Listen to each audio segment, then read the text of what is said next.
De 62 ans, que l'on appellera Louis, est mort d'une leptospirose. C'est sa fille qui l'affirme. Pour Anne, lors de sa première consultation, le généraliste n'a pas fait le bon diagnostic. Son papa repart du cabinet médical avec un bain de bouche et du paracétamol.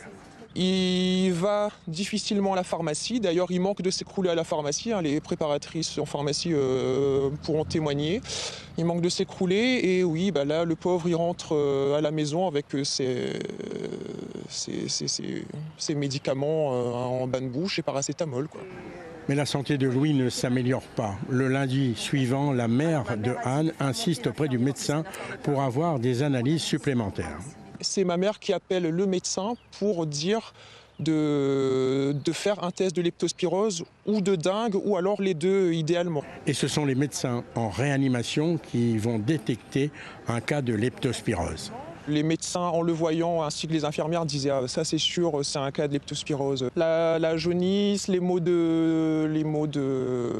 courbatures, les douleurs musculaires, les maux de tête, la fièvre, les frissons. Aujourd'hui, Anne est en colère. Son père est parti bien trop tôt. Ce drame aurait pu être évité. Louis laisse derrière lui sa famille et notamment sa petite fille de 21 mois. Cette dernière ne connaîtra pas son papy. Pour nous, c'est clairement une négligence. Parce qu'en 2 jours, on aurait pu clairement, je pense, le sauver. Maintenant, le pauvre, lui, il est parti, mais que ça ne se reproduise pas surtout.